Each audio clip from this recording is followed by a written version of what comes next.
tira-te os teus maus pensamentos.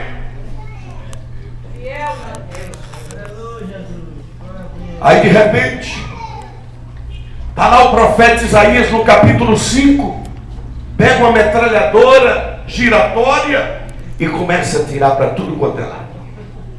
Porque existe uma diferença também entre o crente santo e o santarrão.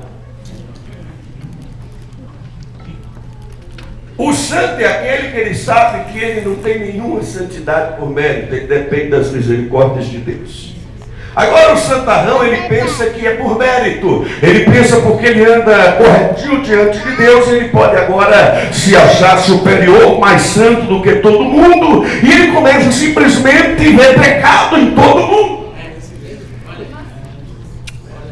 Assim estava Isaías. Ele só olhava o povo assim, ó, por cima.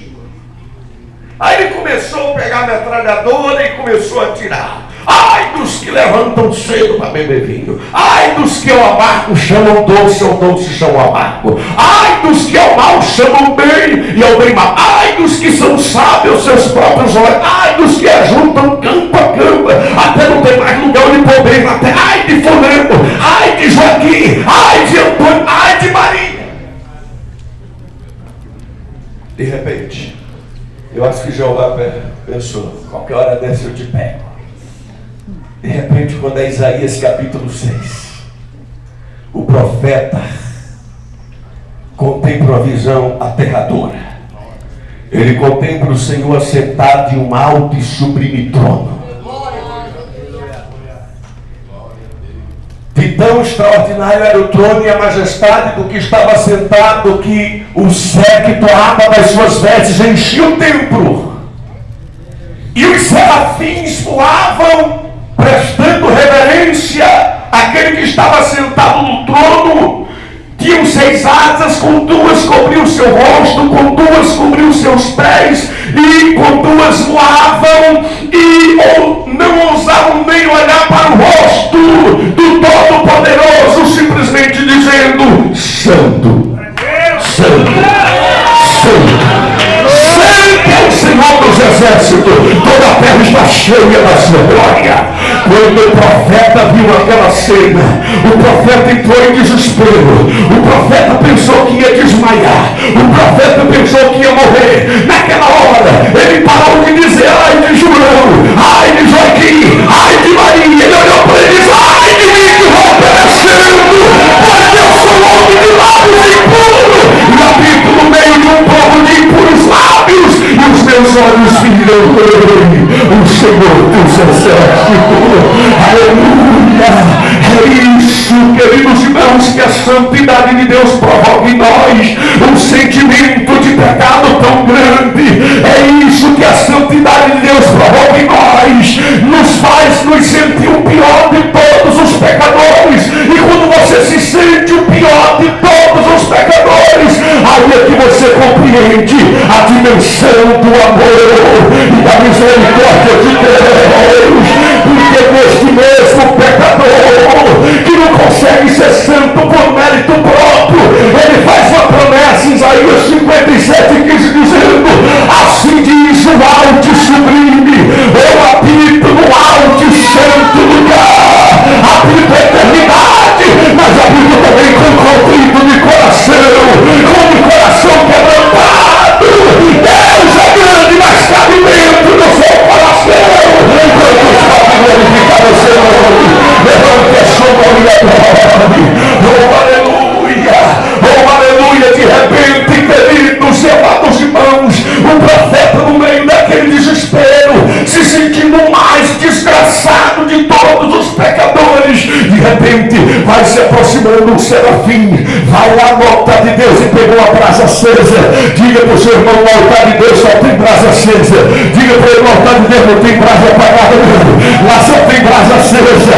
De repente vai um serafim com a tenaz, pega a brasa, vai se aproximando do profeta. Imagina o desespero, aumentou mais ainda. Se ele pensou: o que é que ele vai fazer, meu Deus do céu? Agora é que eu vou morrer mesmo. De repente, quando vai encostando a brasa na boca do profeta, ele falou: pronto, agora vai queimar minha língua. Quando tocou nos lábios do profeta, para livro do profeta veio a palavra de misericórdia.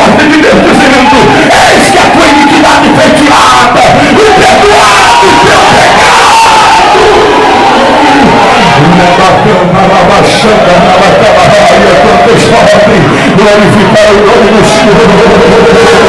Oh, aleluia. Mas pastor Erivaldo, então como é que a igreja chamada de santa, como é que Paulo se dirige à igreja como santo, se amado?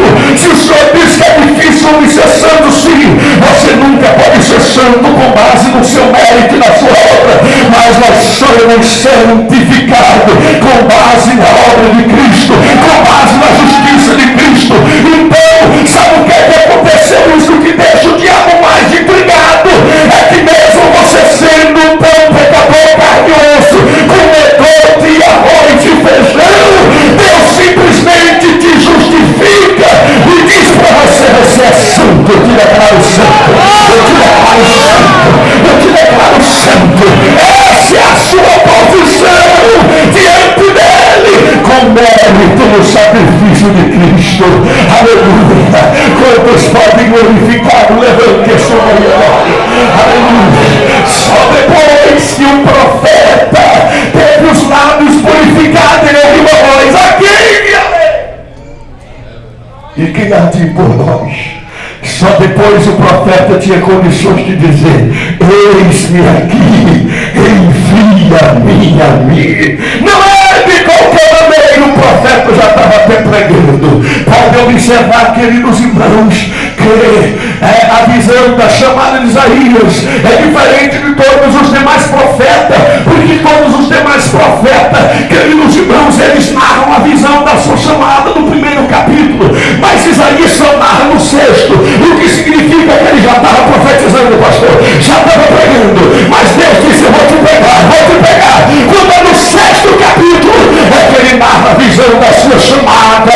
Aleluia. Eu acho, queridos irmãos, que a voz dos serafins ecoando: santo, santo, santo, santo é o Senhor dos exércitos, ficou dentro do ouvido do profeta parecendo uma buzina, que ele nunca mais esqueceu aquilo. É tanto que se você ler Isaías, você vai ver que só no livro de Isaías, por mais de 30 vezes, ele se dirige a Deus como o santo de Israel, não esqueceu mais. Ele só escrevia agora assim: assim diz o Senhor Santo de Israel, assim diz o Criador Santo de Israel, assim diz o Redentor Santo de Israel. Aleluia. O Santo de Israel está no meio de ti. Aleluia. É exatamente isso que Deus quer de mim e você, que a sua santidade provoque transformação dentro de nós. Aleluia. Papa, no nome do Senhor, diga para ele: nunca mais você vai esquecer desta mensagem. Diga para ele: nunca mais você vai esquecer desta mensagem. Você vai sair daqui com o desejo de ser santo. Sabe por quê, queridos irmãos? Porque está escrito lá no Salmo 29, versículo 2: tributai ao Senhor, famílias dos povos, glória e força, adorai-o na beleza da sua santidade. Até o nome do Senhor, diga para ele: glória a Deus na beleza da sua santidade, adora ele na beleza da sua santidade. No Salmo 93, versículo 5 está escrito: a tua casa convém santidade ao Senhor para todo sempre. Está escrito, queridos e amados irmãos, lá em Lucas, no capítulo 1 e no versículo 75, que nós devemos viver perante ele todos os dias em santidade e justiça. Está escrito, queridos irmãos, lá em João capítulo 17 e versículo 17: Pai, santifica-os na verdade, a tua palavra é a verdade. Está escrito em Atos capítulo 26 e versículo 18 que nós nos convertemos das trevas para a luz, da potestade de Satanás para Deus, a fim de recebermos herança entre os que pela fé são santificados em Cristo.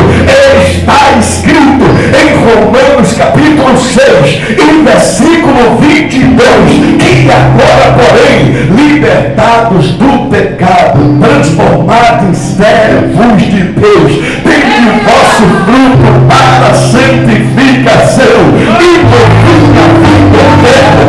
Está escrito em 1 Coríntios capítulo 6 e versículo 11 que nós fomos justificados, santificados em o Espírito do nosso Deus e no nome do Senhor Jesus Cristo.